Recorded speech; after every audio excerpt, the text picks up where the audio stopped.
விறுவிறுப்பான அரசியல் நிகழ்வுகள் குறித்த ஆய்வுகள், நியாயங்களின் நிறம் மாறாத கூர்மையான விமர்சனங்கள், தீமைகளை சுட்டெரிக்கவும் நல்ல அரசியலை வளர்த்தெடுக்கவும் அறிவார்ந்த விவாதங்கள், இளைய தலைமுறையிடம் விழிப்புணர்வை ஊட்டும் விரிவான வரலாற்று விளக்கங்கள், கலை, இலக்கியம், ஆன்மீகம், பண்பாடுகளை படம் பிடித்து காட்டும் கருத்தோவியங்கள் வாரந்தோறும் உங்கள் தமிழருவி தர்பாரில் அணிவகுக்கும்.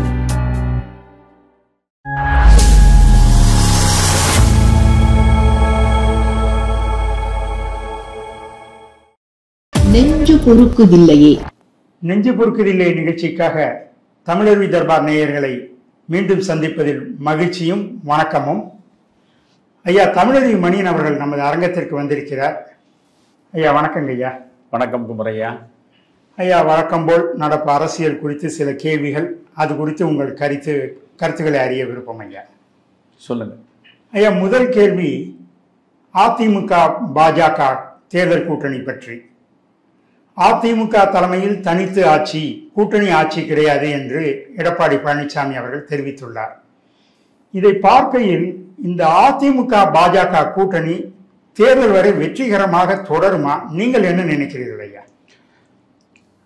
அதாவது அதிமுக பாஜக கூட்டணி அமையக்கூடாது என்பதும், அப்படி ஒரு கால் அமைந்தால் அது ஏதாவது ஒரு காரணத்தினால் தேர்தலுக்கு முன்பு முறிந்துவிட வேண்டும் என்பதும் திராவிட முன்னேற்றக் கழக அரசினுடைய ஆசை.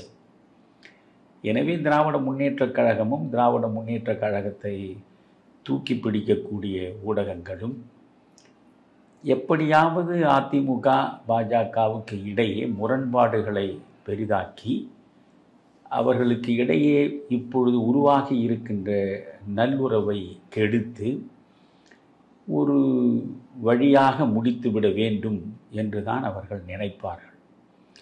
அந்த நினைப்புக்கு எள்மூக்கின் முனையளவு கூட பாஜகவோ அல்லது அதிமுகவோ, குறிப்பாக எடப்பாடியோ இடம் தரக்கூடாது. இதுவரையில் தமிழகத்தில் கூட்டணி ஆட்சி என்பது இருந்ததில்லை. நான் முன்பே உங்களுக்கு சொல்லி இருக்கிறேன், 2006 கூட்டணி ஆட்சிக்கான வாய்ப்பைத்தான் மக்கள் தங்கள் வாக்குகளின் மூலம் உருவாக்கினார்கள்.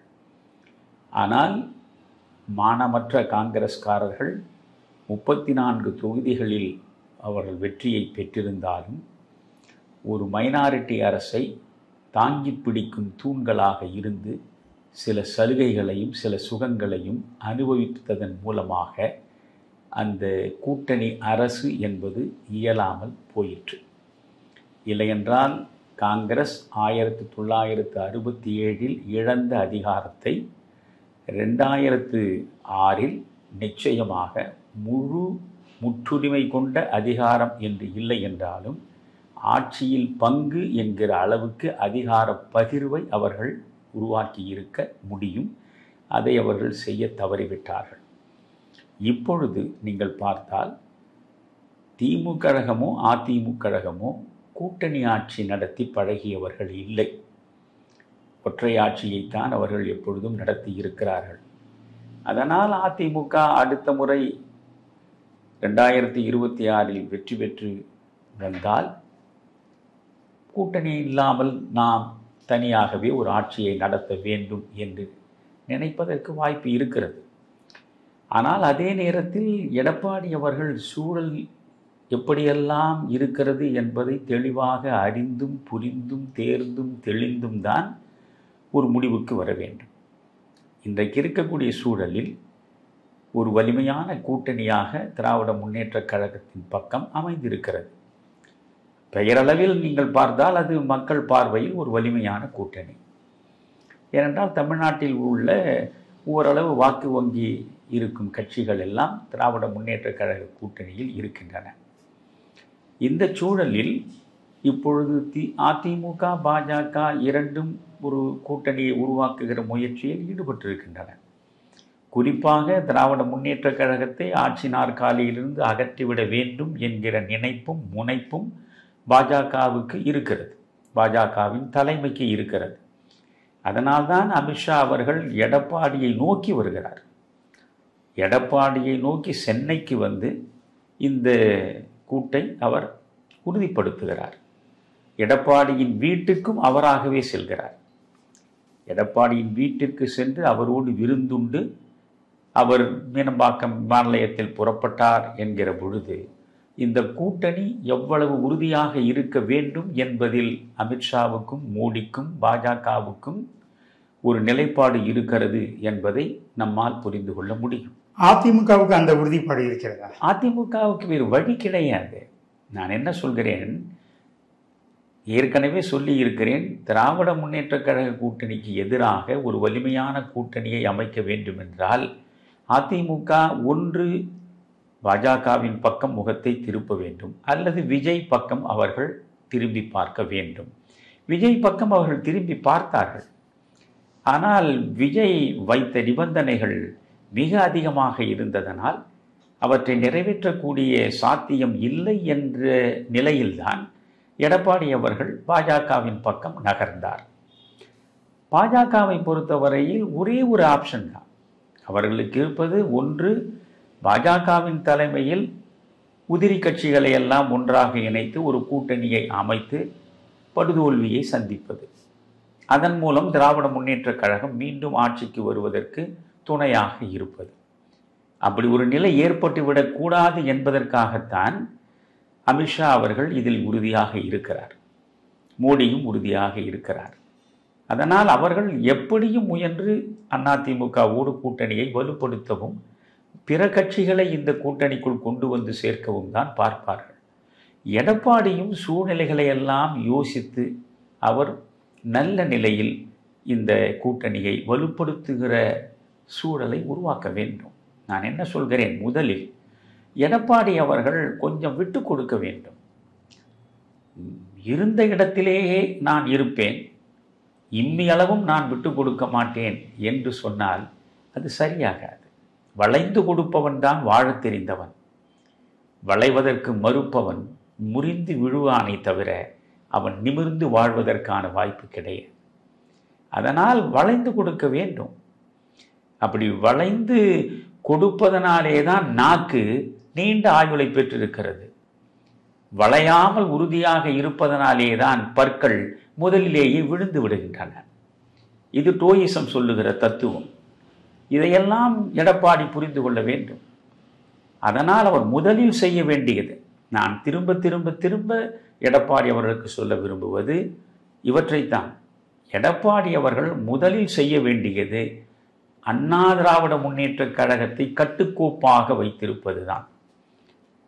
குறிப்பாக இங்கிருந்து பிரிந்து சென்றவர்கள் திரும்ப வந்தால் அவர்களை இருகை நீட்டி அணைத்து அவர்களை அழைத்து வலிமைப்படுத்துவதற்கான வழிக்கதவங்களை திறந்து வைப்பதுதான் எடப்பாடி செய்ய வேண்டிய முதற்கடமை. ஏனென்றால் நீங்கள் என்னதான் தினகரனை ஒதுக்கி வைத்துவிட்டு பன்னீர்செல்வத்தை ஒதுக்கி வைத்துவிட்டு அண்ணா திராவிட முன்னேற்றக் கழகம் உறுதியோடு இருக்கிறது என்று சொன்னாலும் வாக்காளர்களிடையே அது முழு நம்பிக்கையை பெறாது. காரணம், தென் மாவட்டங்களில் நீங்கள் மிக கணிசமான தொகுதிகள் இருக்கின்றன. நான் முதலிலேயே சொல்லியிருக்கிறேன், தேனி தொடங்கி நீங்கள் வரிசையாக உங்கள் பார்வையை சுழல விட்டால் திருநெல்வேலி வரையில் எத்தனை மாவட்டங்கள், அத்தனை மாவட்டங்களிலும் நீங்கள் 100 விழுக்காடு அண்ணா திராவிட முன்னேற்றக் கழகம் வலிமை மிக்க இயக்கமாக எழுந்து நிற்க வேண்டும் என்றால் துவண்டு கிடக்கக்கூடிய தொண்டர்கள் அனைவரும் மிகுந்த உற்சாகத்தோடு பணிபுரிய வேண்டும் என்றால் நிச்சயமாக அனைவரையும் அழைத்து இணைத்து இந்த கட்சியை வலிமைப்படுத்த வேண்டும். நாம் ஒன்றும் அதிமுக காரர்கள் இல்லை. அதிமுக வலிமைப்பட வேண்டும் என்பதற்காக நாம் அதிகபட்சம் கவலைப்பட வேண்டிய அவசியமும் இல்லை. ஆனால் திராவிட முன்னேற்றக் கழக ஆட்சியை வீட்டுக்கு அனுப்ப வேண்டுமே. திராவிட முன்னேற்றக் கழக ஆட்சியை வீட்டுக்கு அனுப்ப வேண்டும் என்றால் அதிமுகவினால் மட்டும்தான் முடியும். திமுக வெர்சஸ் தாவேகா என்று முழங்கியவர் தான் விஜய்.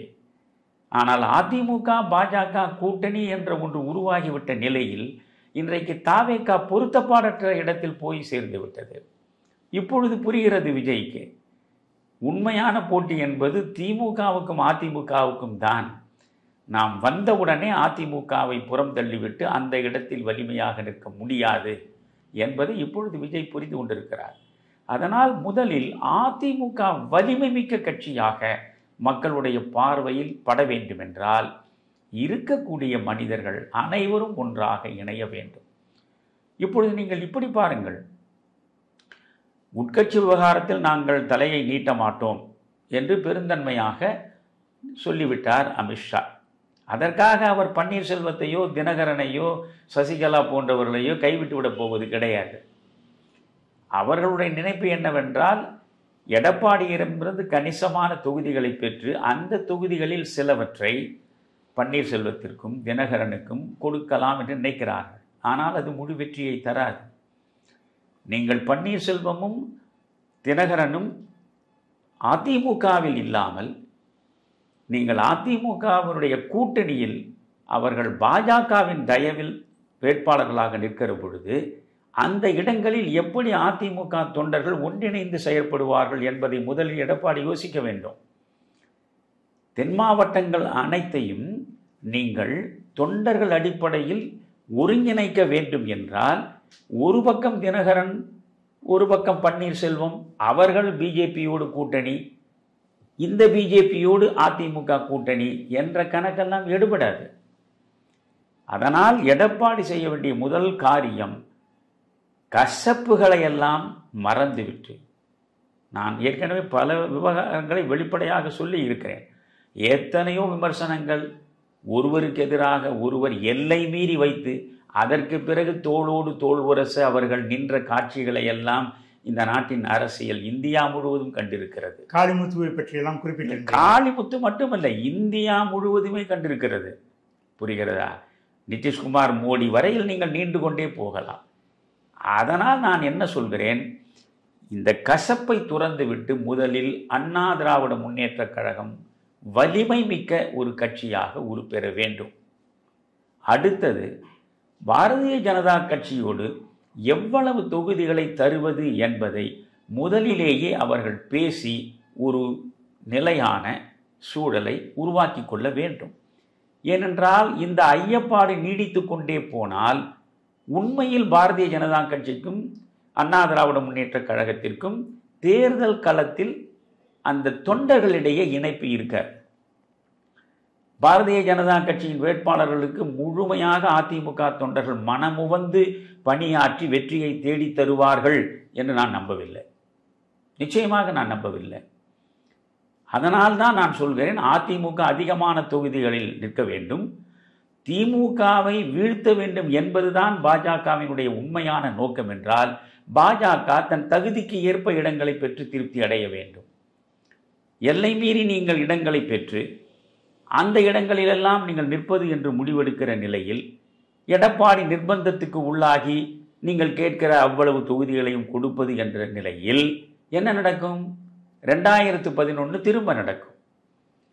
நிர்பந்தத்தின் அடிப்படையில் 63 இடங்களை காங்கிரசுக்கு அள்ளி கொடுத்தார் கலைஞர்.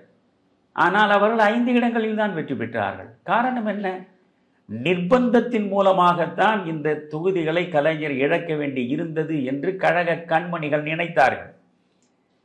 கழக கண்மணிகளுக்கு காங்கிரசுக்கு வாக்களித்து அதை பெரிய கட்சியாக கொண்டு வர வேண்டும் என்கிற கடப்பாடோ கடமை உணர்வோ நிச்சயமாக இருக்க வாய்ப்பில்லை. அதனால் அவர்கள் மறைமுகமாக வேலை செய்து காங்கிரஸை வீழ்த்தினார்கள்.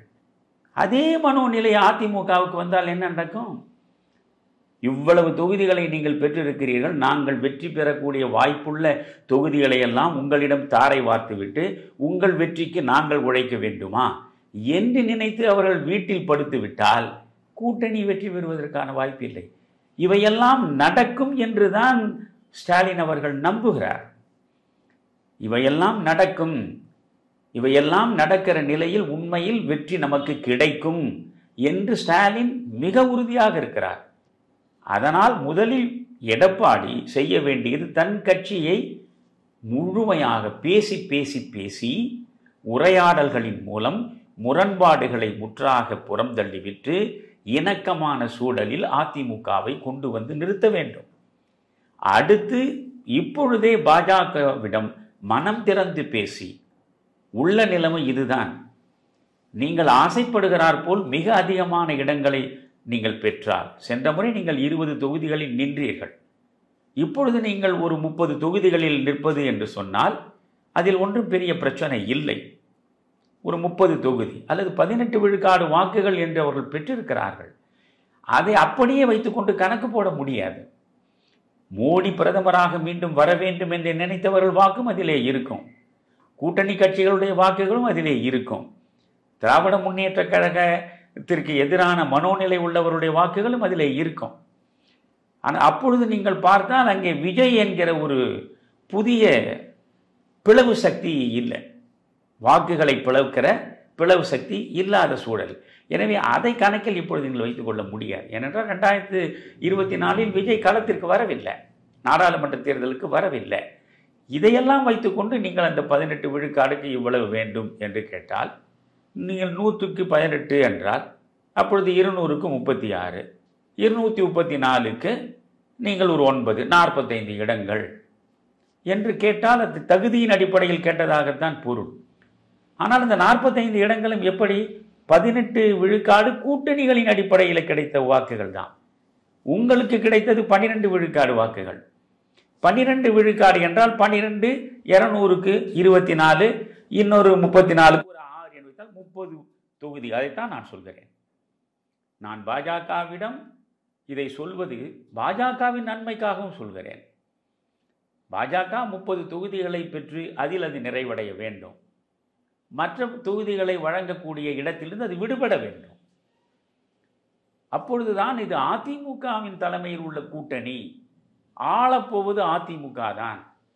பாஜக அதிமுகவினுடைய குடுமையை பிடித்து ஆட்டப்போவது கிடையாது என்று வாக்காளர்களுக்கு தெளிவு வரும். அதனால் நீங்கள் 30 35 தொகுதிகளையோ பெற்றுக்கொண்டு மற்ற கட்சிகள் அதிமுகவிடம் பேசி வாக்குகளை தொகுதிகளை பெற வேண்டும் என்ற நிலைக்கு பாஜக தலைமை இடம் கொடுத்தால்தான் அந்த கூட்டணி உருப்படும். அதை விட்டுவிட்டு உனக்கு இவ்வளவு இடங்களை நீ எடுத்துக்கொள், மற்ற எல்லா தொகுதிகளையும் நாங்கள் வைத்துக்கொண்டு நாங்கள் பிரித்து கொடுப்போம் என்று சொன்னால் அது பாஜகவினுடைய மேலாதிக்க மனோபாவமாகத்தான் வாக்காளர்களால் பார்க்கப்படும், குறிப்பாக அதிமுக தொண்டர்களால் பார்க்கப்படும். அப்படி ஒரு நிலையில் அதிமுகவினுடைய 100 விழுக்காடு ஒத்துழைப்பை தொண்டர்களிடமிருந்து பாஜகவால் பெற முடியாது. பாஜக நினைக்கிறபடி மிகப்பெரிய வெற்றியை இந்த கூட்டணி சாதிக்கவும் முடியாது. இவ்வளவு சிக்கல்கள் இதற்குள்ளே இருக்கின்றன. உண்மையில் திராவிட முன்னேற்ற கழக கூட்டணியை வீழ்த்துவது ஒன்றுதான் உங்களுடைய மேலான சமூக கடமை என்று நீங்கள் கருதினால் ஒருவருக்கு ஒருவர் விட்டுக் கொடுக்க வேண்டும். எடப்பாடி விட்டுக் கொடுக்க வேண்டும். கூட்டணி ஆட்சியா ஒற்றை ஆட்சியா என்று பேசுவதற்கு இப்பொழுது நேரமே இல்லை. நீங்கள் ஒரு 30 இடங்களை கொடுக்கிறீர்கள், அது 35 இடங்களை பாஜகவுக்கு கொடுத்திருக்கிறீர்கள், மற்றவர்களுக்கு தொகுதிகளை கொடுத்து உடன்பாடு நிகழ்த்தி இருக்கிறீர்கள். எஞ்சியது ஒரு 140 தொகுதிகள் என்றே வைத்துக் கொள்ளுங்கள் பெயரளவுக்கு. அந்த 140 தொகுதிகளில் நீங்கள் எத்தனை தொகுதியில் வெற்றி பெறுவீர்கள்? ஒரு கேள்வி.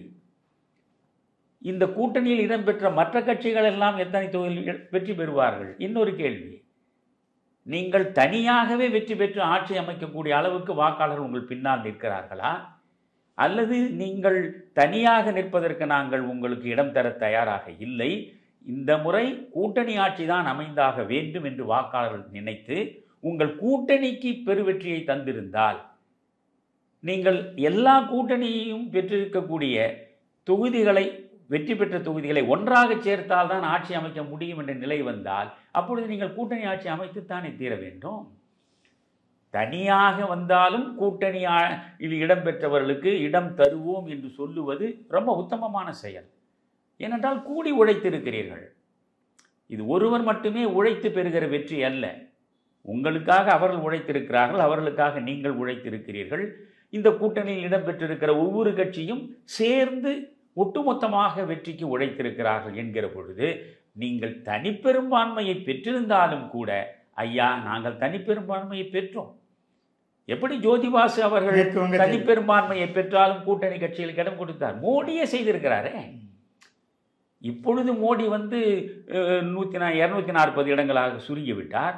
ஆனால் இதற்கு முன்பு வந்த 2 இடங்களில் comfortable majority, enjoyed comfortable majority. கூட்டணி இல்லாமலேயே அவர் தனிப்பட்ட முறையில் ஆட்சி அமைத்திருக்க முடியும். ஆனாலும் கூட்டணி கட்சிகளுக்கு இடம் கொடுத்திருக்கிறார் இல்லையா? அதுபோல் கூட்டணி கட்சிகளுக்கும் நான் இடம் கொடுப்பேன் என்று சொல்வதில் ஒரு பிரச்சனையும் கிடையாது. நீங்கள் தான் முதலமைச்சராக இருக்கப் போகிறீர்கள். முதலமைச்சரை மீறி எல்லா காரியங்களும் நடந்து விடாது. ஒரு 3 பேர் பாஜகவில் அமைச்சர்களாக இருப்பதனாலேயே 35 பேர் இருக்கக்கூடிய அமைச்சரவையில் ஒட்டுமொத்தமாக பிஜேபியே எல்லாவற்றையும் தன் பக்கம் ஈர்த்து சாதித்து விடும் என்பதெல்லாம் சாத்தியமே இல்லாதவை.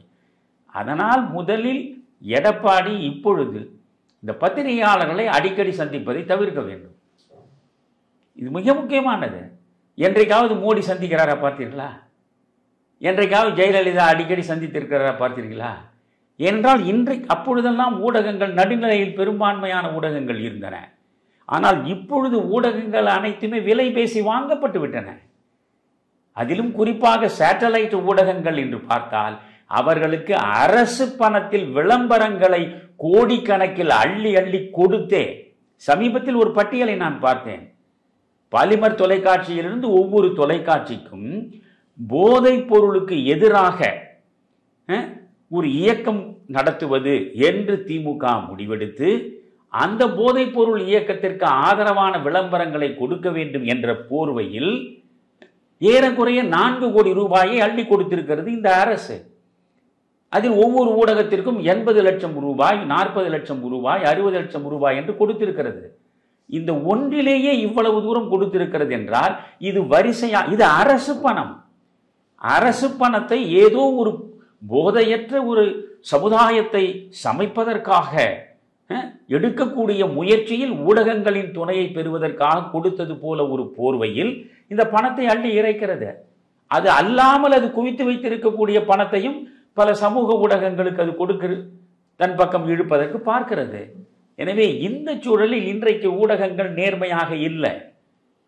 நீங்கள் சமூக வலைத்தளங்களில் சில ஊடகங்கள் மட்டும் சுதந்திரமாகவும் சுயேட்சையாகவும் மனச்சான்றுக்கு விரோதம் இல்லாமலும் இந்த அரசின் தவறுகளை வெளிப்படுத்தாமல் போனால் நிச்சயமாக திமுகவை போல ஒரு அற்புதமான ஆட்சியை உலகம் முழுவதும் நீங்கள் கண்டெடுக்க முடியாது என்ற முடிவுக்குத்தான் வருவீர்கள். அந்த சூழலை தான் உருவாக்கி வைத்திருக்கிறார்கள். எனவே இந்த ஊடகங்களுக்கு முன்னால் போய் நீங்கள் வாய் திறக்கக்கூடாது. கூடுமான வரையில் இது போன்று பத்திரிகையாளர்கள் வருகிற பொழுது சீமானை பத்திரிகையாளர் சந்திப்பது அது ஒரு பொழுதுபோக்கு மாதிரி ஆகிவிட்டது. அவர்களுக்கு 24/7 அதற்கு அன்றாடம் செய்திகள் தேவை. அதை தருவதற்கு சீமான் தயாராக இருக்கிறார். இவர்கள் சீமானிடம் போய் வரிசையாக நின்று இப்பொழுதெல்லாம் நீங்கள் சீமானோடு அவர்கள் பேசுவதை பார்த்தால் உண்மையிலேயே அது ஒரு பத்திரிகையாளர் சந்திப்பு மாதிரியே இல்லை. ஏதோ குடும்ப உறவுகள் ஒன்றாக சேர்ந்து குதூகலமாக கருத்து பரிமாற்றம் நிகழ்த்துவது போலத்தான் இருக்கிறது. அதை சீமான் சரியாக பயன்படுத்திக் கொள்கிறார். அன்றாடம் இந்த ஊடக வெளிச்சத்தில் நிற்பதன் மூலம் அவர் தன்னை நிலைப்படுத்திக் கொள்கிறார். அதை நான் தவறு என்று சொல்ல மாட்டேன். ஆனால் பொதுவாக ஊடகங்கள் இன்றைக்கு நம்பக்கூடிய அளவுக்கு இல்லை. எனவே எடப்பாடியோ அல்லது அதிமுகவில் இருக்கக்கூடியவர்களோ அல்லது பாஜகவில் இருக்கக்கூடியவர்களோ அடிக்கடி ஊடகங்களை சந்தித்து வாயை திறந்து தங்கள் முகத்தை காட்டி வெளிச்ச வெள்ளத்தில் அப்படியே நீந்த வேண்டும் என்று நினைத்தால் உங்களுக்கு எதிராகத்தான் அது போய் முடியும். திமுக விரிக்கிற வலையில் நீங்கள் விழுந்து விடுவீர்கள். அதனால் இந்த கூட்டணி நிச்சயமாக கடைசி வரை தொடரும். அதில் ஒன்றும் உங்களுக்கு சந்தேகம் வேண்டாம். அப்படியெல்லாம் இடையில் முறிவதற்கு அமித்ஷாவோ மோடியோ விட்டுவிட மாட்டார்கள். எடப்பாடியும் ஏற்கனவே விஜயிடம் பெற்ற அனுபவத்தின் அடிப்படையில் மறுபடியும் அவர் விஜயிடம் போய் நிற்பதற்கான வாய்ப்பு கிடையாது. அவர் அனுபவத்தின் அடிப்படையில் இப்பொழுது பாஜகவின் பக்கம் நிற்கிறார். எனவே அவர் தவறு இழைக்க மாட்டார். பாஜகவுக்கு இந்த அதிமுகவை விட்டால் வேறு வழி கிடையாது. இல்லையென்றால் நீங்கள் ஒரு தனியாக ஒரு கூட்டணியை பாஜக தலைமையில் அமைக்கலாம், ஆசைப்படலாம். பாஜக தலைமையிலும் ஒரு கூட்டணி அமைந்தது. 24 ஏறக்குறை அப்படித்தானே அமைந்தது.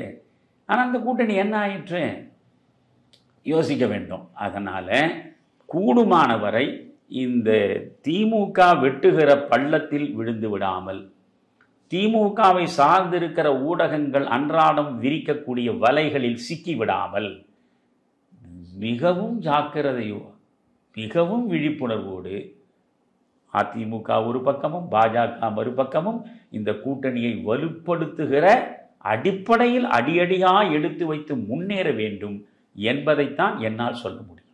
நல்ல பல அரிய கருத்துக்களை சொன்னீர்கள் ஐயா. இப்போ விஜய்கிட்ட நிறைய அனுபவங்களை எடப்பாடி பெற்று விட்டார் என்று சொல்லியிருக்கீங்க. இப்போ ராமதாஸ் அந்த அனுபவங்களை பெற துடிக்கிறாரோ?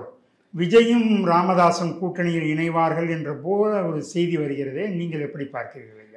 அதாவது இப்பொழுது விஜய் தனித்து விடப்பட்டு விட்டார். எந்த நிலையிலும் அதிமுகவும் பாஜகவும் கூட்டணியிலிருந்து மாறுபடுவதற்கு வாய்ப்பே கிடையாது. நான் அதை நிச்சயமாக நம்புகிறேன். இந்த கூட்டணி மேலும் மேலும் வலுப்பெறுவதற்கான வாய்ப்புகள் தான் அதிகமாக இருக்கின்றன. இந்த இரண்டும் இணைந்து களத்தில் இருக்கிற பொழுது ஏராளமான மற்ற கட்சிகள் அனைத்தும் இந்த கூட்டணியின் பக்கம்தான் வந்து சேரும். ஏனென்றால் திராவிட முன்னேற்ற கழக கூட்டணி ஏற்கனவே ததும்பி வழிகிறது. அவர்களுக்கே இடங்களை எப்படி ஒதுக்குவது இந்த முறை என்கிற சிக்கல் ஸ்டாலினுக்கு இருக்கிறது. போன முறை 10 இடங்களை கொடுத்தோம் என்றால் இந்த முறை 10 இடங்களோடு திருப்தி அடைய முடியாது. இப்பொழுது 6 இடங்களை கொடுத்து விசிகாவை அவர் திருப்திப்படுத்தினார். இந்த தேர்தலில் அதே 6 இடங்களை கொடுத்தால் விசிகா ஒப்புக்கொள்ளுமா என்பது சந்தேகத்திற்குரியது. காங்கிரசுக்கு எப்பொழுதுமே அதீதமான ஆசை இருக்கும். ஆனால் காங்கிரசினுடைய அதீதமான ஆசைக்கு எப்பொழுதும் திமுக கழகம் இடம் கொடுக்காது. அது ஒரு நிர்பந்தத்தில் கொடுத்ததை விட மற்ற நேரங்களில் பார்த்தால் நிர்பந்தங்களில் தான் அது அதிகமான இடங்களை கொடுக்கிறது. 1980 பார்த்தாலும் நிர்பந்தங்களின் அடிப்படையிலே தான் நீங்கள் பாதியாக அவர்கள் தொகுதிகளை பிரித்து கொள்ள முடிந்தது. மற்றபடி காங்கிரஸை வளர்த்து விட வேண்டும் என்கிற நினைப்பு திமுகவுக்கு எப்பொழுதாவது இருக்குமா? காங்கிரஸை கட்டித்தழுவி திருதராஷ்டிர அணைப்பில் அழித்து விட வேண்டும் என்றுதான் திமுக கழகம் நினைக்கும். அதை அது வெற்றிகரமாக செய்திருக்கிறது. இதுவரையில் திரும்ப திரும்ப திரும்ப இவர்கள் அடிமை சேவகம் திராவிட முன்னேற்ற கழகத்திற்கும் அல்லது அண்ணா திராவிட முன்னேற்ற கழகத்திற்கும் செய்து செய்து சில சலுகைகளை பெற்றதன் விளைவாக காங்கிரஸ் என்கிற பேர் இயக்கம் சிரித்து சீரழிந்து விட்டது. அது மீண்டும் சிலிர்த்து எழுவதற்கான வாய்ப்பு இந்த மனிதர்கள் மூலம் ஒருபோதும் நடக்கப் போவது இல்லை.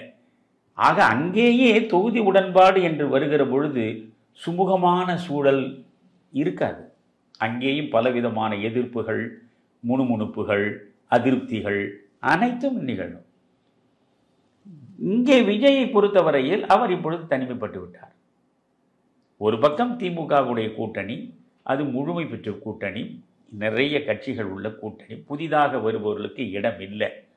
இப்பொழுது விஜய் திமுகவோடு போக முடியுமா? அவர் தன் கொள்கை எதிரிகள் என்று திமுகவையும் பிஜேபியும் சொல்லிவிட்டார். அவரை 2 பக்கம் கதவை மூடி இருக்கிறார்.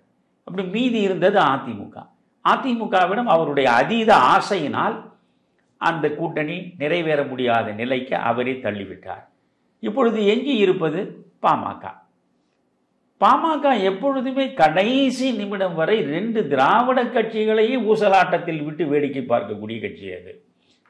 கடைசி நிமிடம் வரை சென்ற நாடாளுமன்ற தேர்தலில் பொழுது விடிவதற்கு முன்பு வரையில் அதிமுகவோடு பேரம், பொழுது விடிந்த அடுத்த கணமே அது பாஜகவோடு கூட்டணியில் என்றால் இது என்ன அரசியல்? ஆனால் அந்த அரசியலை வெற்றிகரமாக ராமதாஸால் நடத்த முடிந்திருக்கிறது. காரணம் அந்த வடக்கு மாவட்டங்களில் அவர்களுக்கு இருக்கக்கூடிய வலிமையான சாதிய கட்டுமானம். அதுதான் அவர்களுக்கான பலம். அதை வைத்துக் கொண்டுதான் அவர்கள் நினைத்தபடி விளையாடுகிறார்கள். இப்பொழுது அவர்கள் என்ன, திமுகவா அதிமுகவா? எந்த கூச்சமும் கிடையாது. அதிமுகவோடு நேற்று இருப்பதும் சரி, திமுகவோடு இன்று இருக்க வேண்டிய சூழல் வந்தாலும் சரி, ஐயோ நேற்று அங்கிருந்தோம் இன்று இங்கு இருக்கிறோம் நாளை எங்கிருப்போம் என்பதெல்லாம் கிடையவே கிடையாது. நீங்கள் ராஜாஜி தான் ஒரு முறை அழகாக சொன்னார், யோகியர்களுக்குத்தான் தர்ம சங்கடம் உண்டு என்றார்.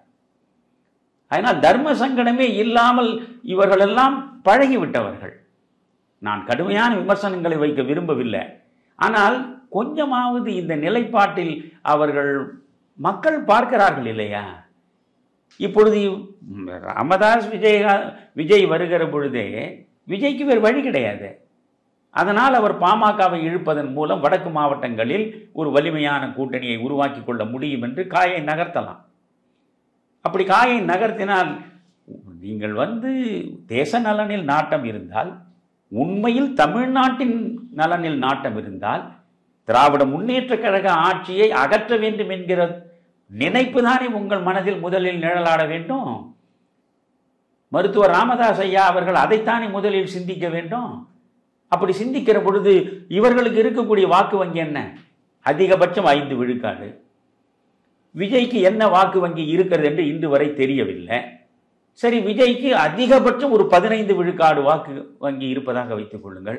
நீங்கள் 2 பேரும் சேர்ந்தாலும் 20 விழுக்காடு வாக்கு தான். இந்த 20 விழுக்காடு வாக்கு என்பது யாருக்கு உதவும்? மறைமுகமாக திராவிட முன்னேற்ற கழகம் மீண்டும் ஆட்சிக்கு வருவதற்கு உதவும். புரிகிறதா?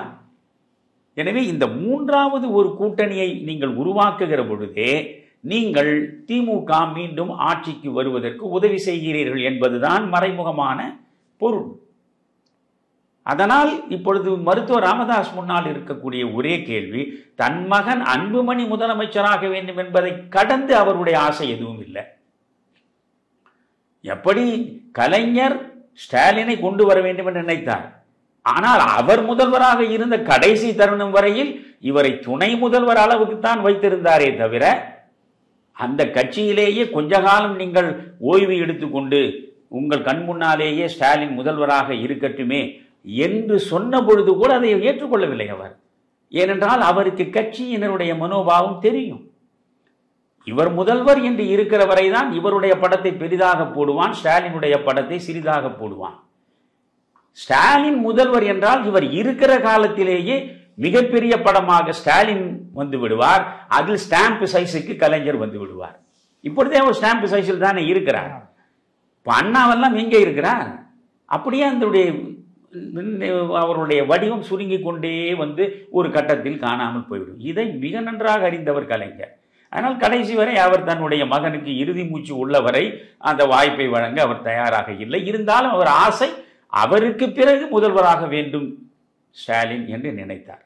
ஆனால் நம்முடைய மருத்துவர் ராமதாஸுக்கு என்ன என்றால், நாம் இருக்கிற பொழுதே நம்முடைய மகனை முதல்வராக்கி விட வேண்டும். அதற்காகத்தான் அவர் பாடுபடுகிறார். அவரை வெளிப்படையாக சொல்கிறாரே. நீங்கள் 88 நாம் தொடங்கினோம், ஏறக்குறைய 35 ஆண்டுகளாக நாம் கட்சி நடத்தி கொண்டிருக்கிறோம். மிகப்பெரிய இந்த சாதிய அமைப்பு முறையில் மிகப்பெரிய வலிமையான சாதியை சார்ந்தவர்களாக இருந்தும் இன்னும் நாம் ஆட்சி அதிகாரத்தில் அமர முடியவில்லையே தமிழ்நாட்டில் என்றவர் வருத்தப்படுகிறார். வன்னியர்கள் அதிகமாக இருக்கக்கூடிய புதுச்சேரியிலேயே இவர்களால் ஒன்றும் செய்ய முடியவில்லை. இந்த சூழலில் எப்படியாவது அன்புமணியை விஜய் தோளில் ஏற்றியாவது முதல்வராக்கிவிட முடியும் என்று மருத்துவர் ராமதாஸ் நினைத்தால், தேர்தல் களத்தில் காய்களை நகர்த்துவதில் மிகப்பெரிய அசுரத்தனமான ஆற்றல் கொண்டவர் மருத்துவர் ராமதாஸ் என்கிற அந்த அடையாளமே அழிந்து போகும். ஒரு பக்கம் இந்த மருத்துவர் ராமதாசனுடைய வாக்கு வங்கியை மட்டும் பயன்படுத்தி கொண்டு நாம் ஆட்சி நாற்காலிக்கு போய்விட முடியும் என்று விஜய் நினைத்தால், அது அதைவிட ஒரு பெரிய கனவு வேறு எதுவும் இருக்க முடியாது. அது சுருக்கமாக சொல்வதென்றால், இப்பொழுது 90 தொகுதிகளை விஜய் கொடுப்பதாக சொல்லியிருப்பது ஒரு பக்கம், 2.5 ஆண்டுகள் முதல்வர் பதவியை பகிர்ந்து கொள்வது என்பது மறுபக்கம் என்று சொல்ல கேள்வி, அவ்வளவுதான். இது ஒன்றும் நிச்சயமாக தெரிந்த ஒரு உண்மை இல்லை. ஆனால் தைலாபுரத்தில் அவர்கள் போய் சந்தித்திருப்பார்கள். இவற்றையெல்லாம் அவர்கள் மருத்துவர் ராமதாஸிடம் சொல்லி இருப்பார்கள். மருத்துவர் ராமதாஸும் பரிசீலிப்பதற்கு இடம் கொடுத்திருப்பார்.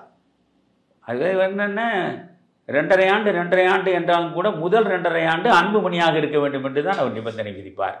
அப்படி என்றால் அது கர்நாடக குமாரசாமி கதை தான். நான் இந்த இளைய தலைமுறை புரிந்து கொள்வதற்காக திரும்ப திரும்ப சொல்கிறேன். கர்நாடகாவில் பாஜகவும் இந்த மதச்சார்பற்ற ஜனதாதளமும் கூட்டணி அமைத்து நாம் காங்கிரஸை புறந்தள்ளிவிட்டு ஆட்சி நாற்காலியை பெற்றால் முதல் 2.5 ஆண்டுகள் மதச்சார்பற்ற ஜனதாதளம், அடுத்த 2.5 ஆண்டுகள் காங்கிரஸ் என்ற ஒப்பந்தத்தின் அடிப்படையிலே தான் அவர்கள் வாக்குகளை பெற்று ஆட்சியை உருவாக்கினார்கள். முதல் 2.5 ஆண்டுகள் சுகமாக குமாரசாமி மதச்சார்பற்ற ஜனதாதளத்தின் சார்பில் முதல்வராக உட்கார்ந்தார். 2.5 ஆண்டுகள் முழுமையாக முதல்வராக பவனி வந்தார். அடுத்து பாஜக எடியூரப்பா கையை நீட்டியபடி நிற்கிறார். ஒப்பந்தப்படி என்னிடமல்லவா இப்பொழுது நீங்கள் கொடுக்க வேண்டும் என்று. இல்லை 5 ஆண்டும் நானே தான் முதல்வராக இருப்பேன் என்று அவர் சொல்லுகிற போது அந்த கூட்டணியே குழப்பத்தில் முடிந்து ஆட்சியே கவிழ்ந்தது. இவையெல்லாம் சாத்தியமற்றவை. இவற்றையெல்லாம் மருத்துவர் ராமதாஸ் அறிய மாட்டாரா? மருத்துவர் ராமதாஸுக்கு முன்னால் குமாரசாமி நினைவுக்கு வர வேண்டும். மருத்துவர் ராமதாஸுக்காவது இவையெல்லாம் தெரியும், விஜய்க்கு தெரியாது. கர்நாடகாவில் என்ன நடந்தது, 2.5 ஆண்டு காலம் ஆட்சியை பகிர்ந்து கொண்டால் முதலில் ஆட்சி நாற்காலில் அமரக்கூடியவன் பிறகு என்ன செய்வான் என்பதையெல்லாம் அவர் வரலாற்றை திரும்பி பார்க்க வேண்டும். வரலாறு முக்கியம் என்று நம்முடைய இம்சையரசன் சொல்வது போல வரலாறு முக்கியம், அவற்றையெல்லாம் திரும்பி பார்க்க வேண்டும். அதனால் ஒரு குமாரசாமியை சிந்திக்கிற பொழுதே முதலில் அன்புமணி 2.5 ஆண்டுகள் முதல்வராக இருப்பதற்கு விஜய் ஒப்புக்கொள்ள முடியாது. எனவே இது நடக்காதது. இது இல்லாத ஊருக்கு செல்லாத பாதையில் பயணிப்பது. இதை பற்றி நாம் அதிகமாக பேச வேண்டாம். வெறும் பகற்கனவாக அவ்வளவு அது நடக்காது, அது சாத்தியமே கிடையாது. நீங்கள் பாருங்கள், கடைசியில் பாஜக அதிமுக கூட்டணியில் வருவதை தவிர பாட்டாளி மக்கள் கட்சிக்கு வேறு வழி கிடையாது. ஏனென்றால் திராவிட முன்னேற்ற கழக கூட்டணிக்கு போகலாம், அதிலெல்லாம் அவர்களுக்கு ஒன்றும் கூச்சம் இல்லை. அப்படி போனால் அவர்களுக்கு பெரிய வாய்ப்பு கிடையாது. அங்கே ஏற்கனவே திருமாவளவன் உறுதியாக இருக்கிறார். திருமாவளவனுக்கு அதிமுக உட்பட பல பேர் வரவேற்பு ராகம் வாசித்த போதும் அதற்கெல்லாம் அவர் செவி கொடுக்காமல் அங்கேயே உறுதிப்பாட்டோடு நிற்கிற நிலையில் அந்த திருமாவளவனை புறம் தள்ளிவிட்டு ராமதாஸை அழைத்துக் கொள்வதற்கான வாய்ப்பு கிடையாது. அதனால் திமுக பாமக கூட்டணி அமைவது என்பது சாத்தியமற்றது. அப்படியே அங்கே அமைந்து விட்டாலும், எப்படி நான் அதிமுக பாஜகவில் தொண்டர்கள் இணைப்பு இல்லாமல் வெற்றி வாய்ப்பு இல்லை என்று சொன்னேனோ, அதே போல் இங்கே நீங்கள் தலித் மக்களும் இந்த வன்னியர்களும் சேர்ந்து இணைந்தும் பிணைந்தும் அவர்கள் களத்தில் பணியாற்றி வெற்றிகளை தேடி தருவார்களா ஒருவருக்கு ஒருவர் என்பது ஐயத்திற்குரியதாக முடிந்துவிடும். அதனால் அதற்கான வாய்ப்பு கிடையாது. எனவே பாஜக அதிமுக அவற்றோடு தான் எல்லா கட்சிகளும் வந்து நிற்க வேண்டும் என்பது என் ஆசை. இவர்கள் அனைவரும் நின்று ஒரு சமூக கடனாற்ற வேண்டும் என்று நான் அவர்களை வேண்டிக் கொள்கிறேன். நீங்கள் சமூக கடனாற்ற வேண்டும். இன்றைய சமூக கடமை என்பது திராவிட முன்னேற்ற கழக ஆட்சியை வீட்டிற்கு அனுப்புவது. இந்த ஒற்றை புள்ளியில் நீங்கள் சிந்தியுங்கள். வாக்குகள் சிதறாமல் இருப்பதற்கு வழி என்ன என்று யோசியுங்கள். அனைவரும் வலிமையான கூட்டணியை உருவாக்குங்கள். நான் இப்பொழுதும் சொல்கிறேன், அதிமுக, பாஜக, பாமக, தேமுதிக, தமிழ் மாநில காங்கிரஸ் என்று முதலில் இவை அனைத்தும் ஒரு கூட்டணியை வலிமையாக உருவாக்கி இன்னும் சில சிறிய கட்சிகளையும் சேர்த்து வைத்துக் கொண்டால் பிறர் துணை இல்லாமலேயே இது ஆட்சியை 2026 நிச்சயமாக கைப்பற்ற முடியும். திராவிட முன்னேற்ற கழக ஆட்சியை வீட்டிற்கு அனுப்ப முடியும். இதற்கு விஜயும் தேவையில்லை, புரிகிறதா? இதற்கு வேறு சக்திகளும் தேவையில்லை. அதனால் பாமக யோசிக்க வேண்டும். இப்பொழுது நமக்கான சமூக கடமை என்ன? இன்றைக்கு நம்முடைய மகன் அன்புமணி மீது எனக்கு எப்பொழுதும் நல்ல அன்பும் நட்பும் உண்டு, அது வேறு. ஆனால் இன்றைக்கு அன்புமணி முதல்வராக வேண்டும் என்பது முக்கியமா, ஸ்டாலினுடைய திராவிட மாடல் அரசு வீட்டிற்கு அனுப்பப்பட வேண்டும் என்பது முக்கியமா? இந்த 2 மைய புள்ளிகளில் நின்று நிதானமாக மருத்துவர் ராமதாஸ் அவர்கள் சிந்தித்து அதற்கு ஏற்ப அவர் முடிவெடுக்கிற பொழுது அவருடைய மனக்கண்ணில் இந்த அதிமுக பாஜக கூட்டணி தான் வந்து நிற்கும். அவர்களிடம் பேசி அவர்களுக்கு உரிய தொகுதிகளை பெற்றுக்கொண்டு இந்த கூட்டணியை வலிமையாக்கி வெற்றியை பெறுவதற்கான முயற்சியை மேற்கொள்வதுதான் அவர்களுக்கும் நல்லது என்று சொல்ல ஆசைப்படுகிறேன். நமது அரங்கத்திற்கு வந்து அரசியல் குறித்து தெளிவான கருத்துக்களை தந்தமைக்கு மிக்க நன்றி ஐயா. தமிழர் தர்பார் நேயர்களை மீண்டும் நெஞ்சு கொடுக்கவில்லை நிகழ்ச்சியில் சந்திப்போம். நன்றி, வணக்கம்.